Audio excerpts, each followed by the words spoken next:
అత్యంత పవిత్రమైన లక్ష్మీదేవికి అత్యంత ఇష్టమైనటువంటి శ్రావణ వరలక్ష్మి వ్రతం అండి. ఈరోజు ఆగస్టు 8న భక్తులు భక్తి శ్రద్ధలతో పూజించి అష్టైశ్వర్యాలు సిరి సంపదలు పొందుతారండి. అంతేకాదండి, ఆనందము సంపద కీర్తి మనకు వరలక్ష్మి వ్రతంలో అమ్మవారు ప్రసాదిస్తుంది. ఇంతటి పవిత్రమైనటువంటి రోజున ప్రతి ఒక్కరు కూడా ఉపవాసం అనేది ఉండాలి. అసలు ఈరోజు ఉపవాసం ఎలా ఉండాలి? రోజంతా ఉండాలా, లేకపోతే ఏమైనా తినవచ్చా? అసలు ఏ విధంగా ఉపవాసం ఆచరిస్తే వరలక్ష్మి అమ్మవారు మన ఇంటిలో సిరుల వర్షం కురిపిస్తుంది అనేటువంటి విషయాన్ని వీడియోలో వివరంగా తెలుసుకుందామండి. ముందుగా వరలక్ష్మి వ్రతం మహత్యం గురించి మనం తెలుసుకుందామండి. ఈ కథను వినినా చెప్పినా వరలక్ష్మి అమ్మవారి యొక్క అనుగ్రహం అయితే ఖచ్చితంగా కలుగుతుంది. అష్టైశ్వర్యాలే కలుగుతాయి. కైలాస శిఖరాన ఒక రోజున పార్వతీ పరమేశ్వరులు స్వగట ఆట ఆడుతూ ఉంటారు. ఎవరు గెలిచారు అనేటువంటి విషయం పైన దంపతుల మధ్య వివాదం అయితే ఏర్పడుతుంది. వారు చిత్రనేమిని మధ్యవర్తిత్వం కోరతారు. ఆ మహాశివుడు అంటే భయంకరమైన చిత్రనేమి పార్వతి ఓడిపోయిందని చెప్తారు. దాంతో ఆమె ఆగ్రహించి చిత్రనేమిని ఇలా అంటుంది, అసత్యవాది, కుష్ఠరోగివిక అని చెప్పేసి శపిస్తుందండి. ఇంకా ఆ మహాశివుడు ఈ విధంగా చెప్పడం జరుగుతుంది, శాంతించుదేవి, శాప విమోచనము చెప్పమని చెప్పేసి కోరుతారు. ఒక సరోవర తీరాన దేవ అప్సరసలు ఒక వ్రతాన్ని తలపెట్టడం జరుగుతుంది. వారు వ్రతం గురించి చెబుతారు. అప్పుడు నీకు శాప విమోచనం కలుగుతుంది అనేసి పార్వతి తరుణోపాయం సూచిస్తుంది. ఇక శాపగ్రస్తుడైనటువంటి చిత్రనేమి కుష్ఠ వ్యాధితో బాధపడుతూ కుంటుకుంటూ ఒక సరోవరానికి వెళ్ళడం జరుగుతుంది. ఒకనాడు ఆ సరోవరం వద్దకు కొందరు అప్సరసలు వచ్చి ఒక వ్రతాన్ని ఆచరించారు. ఇక చిత్రనేమి వారి వద్దకు వచ్చి ఆ వ్రతం గురించి అడగడం అయితే జరుగుతుంది. వారు వరలక్ష్మి వ్రతం అని చెప్పేసి చెప్తారన్నమాట. ఇక చిత్రనేమి ఆ అప్సరసలు వరలక్ష్మి వ్రతం ఆచరించే విధానాన్ని భక్తి శ్రద్ధలతో గమనించి కుష్టు వ్యాధి నుంచి విముక్తుడవుతాడు. అతని శరీరం స్వర్ణ ఛాయను సంతరించుకుంటుంది. పిమ్మట అతను కూడా వ్రతాన్ని ఆచరించి కైలాసాన్ని చేరి ఆది దంపతులకు ప్రమాణాలు చేశాడు. ఇక వారు అతన్ని ఆశీర్వదించడం అయితే జరుగుతుంది. శివుడు చిత్రనేమితో ఇంకా ఈ విధంగా చెప్పడం జరుగుతుంది, ఈ వ్రతాన్ని పార్వతీదేవి కూడా పుత్ర లాభార్థం ఆచరించి కుమారస్వామిని కుమారునిగా పొందడం జరిగింది. అంతేకాదండి, పరువులు పరితివ్రతలు ఈ వ్రతాన్ని ఆచరించి మహాపుణ్యాన్ని పొందడం జరిగింది. పూర్వం పుణ్యపురంలో చారుమతి అనేటువంటి పతివ్రత కలలో ఈ వ్రతాన్ని గ్రహించి శ్రావణ శుక్ల పౌర్ణమికి ముందు వచ్చేటువంటి శుక్రవారం రోజు ఈ వ్రతాన్ని ఆచరించడం జరిగిందండి. అంతేకాదు, నందుడు విక్రమార్కుడు అనేటువంటి రాజు ఈ వ్రత మహిమ వల్లే రాజ్యాలను సంపాదించారు అని చెప్పేసి చిత్రనేమితో ఆ మహాశివుడు చెప్పడం జరిగింది. కాబట్టి ఈ పవిత్ర కథ భవిష్యత్తు పురాణంలో ఉందండి. ఈ కథను విన్నంత మాత్రం చేతనే అష్టైశ్వర్యాలు మనకి కలుగుతాయి, సకల శుభాలు కలుగుతాయి. శ్రావణ మాసంలో వరలక్ష్మి వ్రతాన్ని పౌర్ణమికి ముందు వచ్చేటువంటి శుక్రవారం రోజున భక్తి శ్రద్ధలతో చేయడం అయితే జరుగుతుంది. ఆ రోజు వీలు కానటువంటి వాళ్ళు శ్రావణ మాసంలో వచ్చే ఏదో ఒక శుక్రవారం రోజు ఈ వ్రతం జరుపుకోవడం అయితే జరుగుతుంది. ఈ వ్రతాన్ని జరుపుకోవడం వలన ఏంటంటే మహిళల యొక్క తమ పసుపు కుంకుమలు 10 కాలాల పాటు చల్లగా ఉండడమే కాకుండా ఆ అమ్మవారి యొక్క అనుగ్రహం వారిపైన ఉండి వీరికి ఏ విధమైనటువంటి ఆర్థిక ఇబ్బందులు లేకుండా సకల సంపదలు పెరుగుతాయని చెప్పి భావిస్తారండి. వరలక్ష్మి వ్రతం రోజున భక్తులు ఎంత భక్తి శ్రద్ధలతో ఈ వ్రతాన్ని ఆచరించాలి. వరలక్ష్మి వ్రతం ఆచరించేటువంటి వాళ్ళు ముందు రోజు నుంచే తమ భాగస్వామికి శారీరకంగా దూరంగా ఉండాల్సి ఉంటుంది. అదేవిధంగా ఆ ఇంట్లో ఎవరూ కూడా మద్యము మాంసాహారము ధూమపానము ఆ రోజున అస్సలు చేయకూడదండి. పూజ చేస్తున్నంతసేపు కూడా మన మనసుని అమ్మవారి మీద లగ్నం చేస్తే అమ్మవారు తప్పకుండా కరుణిస్తుందండి. ఈరోజు ఉపవాసం గురించి కూడా మనం తెలుసుకుందాం. ఈరోజు ఉపవాసం కానీ జాగరణ కానీ ఉండాలి అన్నటువంటి ఖచ్చితమైనటువంటి నియమం లేదు. పూజ ముగిసేదాకా ఉపవాసం ఉండాలి. ఈరోజు సాయంత్రం వరకు ఉపవాసం తప్పనిసరిగా ఉండాలి. ఇక పూర్తిగా ఉపవాసం ఉండలేనటువంటి వాళ్ళు వండనివి అయినటువంటి పండ్లు, పండ్ల రసాలు, పచ్చి పాలు తీసుకోవచ్చు.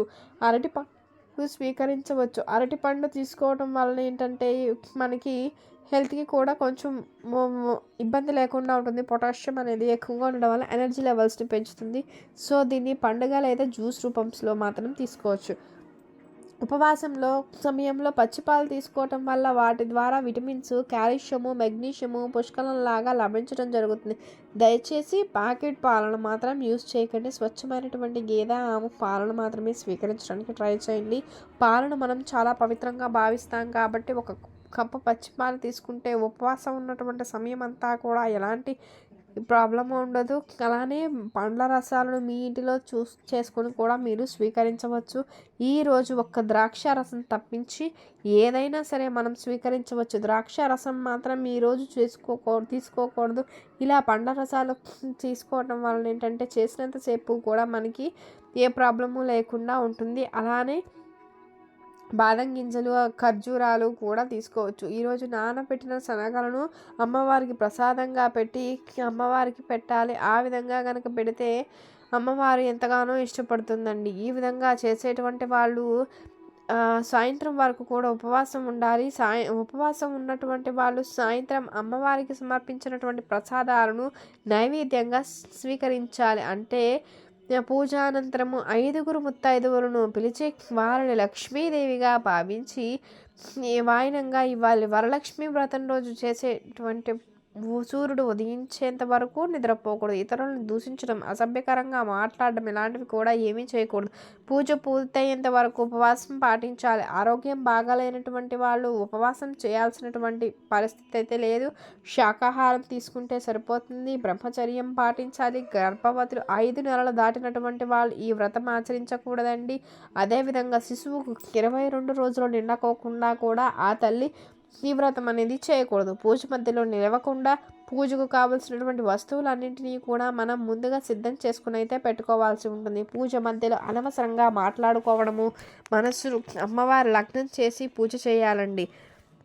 ఆ తల్లి మన ఇంటికి రావాలంటే ఇల్లు పరిశుభ్రంగా ఉండాల్సి ఉంటుంది. ఆ రోజు ఇంటి గడపను పసుపు కుంకుమలతోనూ బియ్యపు పిండ్లతో వేసినటువంటి ముగ్గులతోనూ అలంకరించుకోవాలి. మామిడి తోరణాలు కట్టి ఆ అమ్మవారికి స్వాగతం అయితే పలకాలి.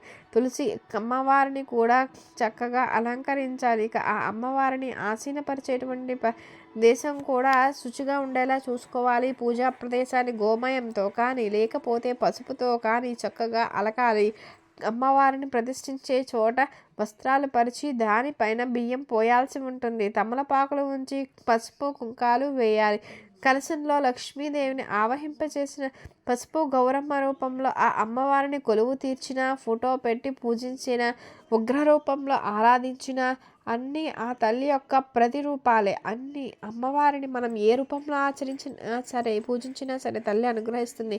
అమ్మవారిని కొలువు తీర్చిన తర్వాత పువ్వులతో అలంకరించాలండి. మన శక్తి మేర వస్త్రాలు, పూలు, ఆభరణాలతో ఆ అమ్మవారిని మనం అలంకరించుకోవాలి. అలంకరణ మొత్తం కూడా పూర్తయిపోయిన తర్వాత పూజా విధులను ప్రారంభించాలి. ఇక్కడ మనం తెలుసుకోవాల్సిన ఒక ముఖ్య విషయం ఏంటంటే వరలక్ష్మి వ్రతం చేసుకునేందుకు లక్ష్మీనారాయణ ఇద్దరిని కూడా మనం ఆహ్వానించాలి. అందుకు గాను విష్ణుమూర్తి లేక వెంకటేశ్వర స్వామి వారికి సంబంధించిన ఫోటో కానీ విగ్రహం కానీ పూజా ప్రదేశంలో ఏర్పాటు చేసుకోవాల్సి ఉంటుంది. ఈ విధంగా చేయడం వీలు కాకపోతే అమ్మవారిని ఆసీనపరిచిన చోట అష్టదళ కమలం ముగ్గు వేయాలి. ఈ ముగ్గు ఎందుకు వేయాలి అంటే అష్టదళ కమలం కూడా సాక్షాత్తు ఆ విష్ణు స్వరూపమే. మహాలక్ష్మీదేవి శ్రీ మహావిష్ణువు హృదయంలో ఉంటుంది. విష్ణు హృదయం కమల స్వరూపము.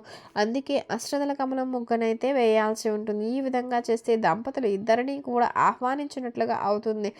వారితో పాటు తొలి పూజ చేసేటందుకు అగ్నీశ్వరుని కూడా ఏర్పాటు చేసుకోవాల్సి ఉంటుంది. అలానే ఆ అమ్మవారికి ప్రీతిపాత్రమైనటువంటి వాటిని కూడా పూజా వేదికలో అమర్చేటువంటి ప్రయత్నం మనం చేయాలి. ఆ అమ్మవారికి మంచి సుగంధభరితమైన పన్నీరును అర్పించాలి.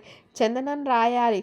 ఆ అమ్మకు ఇష్టమైనటువంటి తెలుపు, ఎరుపు పుష్పాలను సమర్పించాలి. ఇక నైవేద్యాల విషయంలో ఆవు పాలు, ఆవు నెయ్యి, గోధుమ రవ్వ లేకపోతే బియ్యంతో చేసిన పొంగలిని లక్ష్మీదేవికి చాలా ఇష్టం అంట. సో అమ్మవారికి పూర్ణం పూరలు కూడా ఇష్టమండి. నైవేద్యంతో పాటు ఏదైనా సరే పళ్ళను రసాన్ని కూడా సమర్పించినా మంచిది. ద్రాక్షారసం మినహా మనం ఏ పండ్ల రసాన్నైనా సరే పెట్టవచ్చు. అమ్మవారికి పండ్ల రసం అంటే చాలా ఇష్టం. వీటితో పాటు బెల్లము, బొబ్బర్లు కూడా నివేదించవచ్చు. ఇట్లా చేస్తే మనం ఆ తల్లి ఎంతో ప్రసన్నురాలవుతుంది. ఇంకా ఆ అమ్మవారికి ఇరువైపులా అభిషేకం చేస్తున్నటువంటి ఈ ఏనుగు బొమ్మలు అమర్చాలి. ఏనుగు బొమ్మలు సిరి సంపదలకు ప్రతీకలు. అందుకే వరలక్ష్మి వ్రతం రోజున ఆ అమ్మవారికి ఇరువైపున ఏనుగులను గనక అలంకరిస్తే ఆ తల్లి మనకు సిరి సంపదలనైతే ఇస్తుంది. ఏనుగు బొమ్మలు లేకపోతే 2 పసుపు గౌరమ్మలను చేసి వాటిని తమలపాకు మీద పెట్టి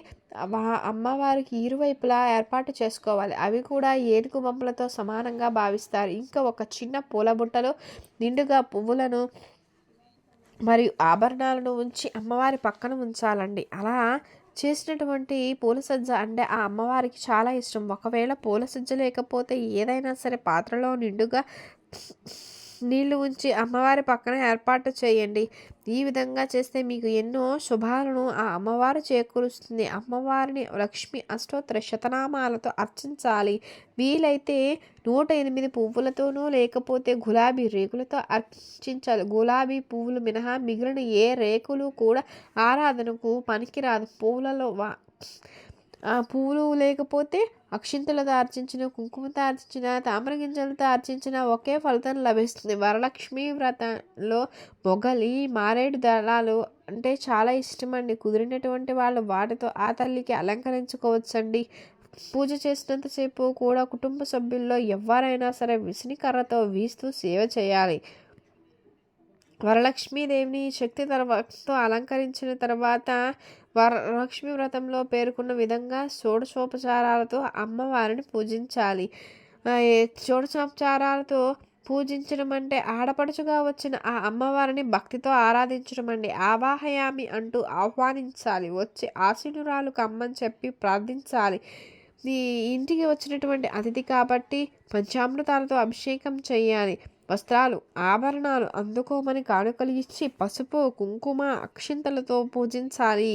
వీటిని షోడశోపచార పూజలు అంటారు. పూజ పూర్తయిన తర్వాత చారుమతి కథను తప్పనిసరిగా చదవాలి, వినాలి. పూజ పూర్తయిపోయిన తర్వాత కానీ సంధ్యా సమయంలో కానీ బ్రాహ్మణునికి ముత్తైదువుకు తాంబూలం ఇవ్వాలి. తాంబూలంతో పాటు నానబెట్టినటువంటి శనగలు కూడా ఇవ్వాలి. ఈ విధంగా చేస్తే వరలక్ష్మి వ్రత దేవి సర్వదా అనుగ్రహిస్తుందండి. మనకి ఈ విధంగా చేయాలండి. మీకు ఈ వీడియో నచ్చింది అనుకుంటున్నానండి. ఈ వీడియో కనుక నచ్చినట్లయితే లైక్ చేయండి, షేర్ చేయండి, సబ్స్క్రైబ్ చేయడం మర్చిపోకండి. మీరు కనుక కొత్తగా వాచ్ చేస్తున్నట్లయితే థ్యాంక్ యూ ఫర్ వాచింగ్ అండి. Thank you so much.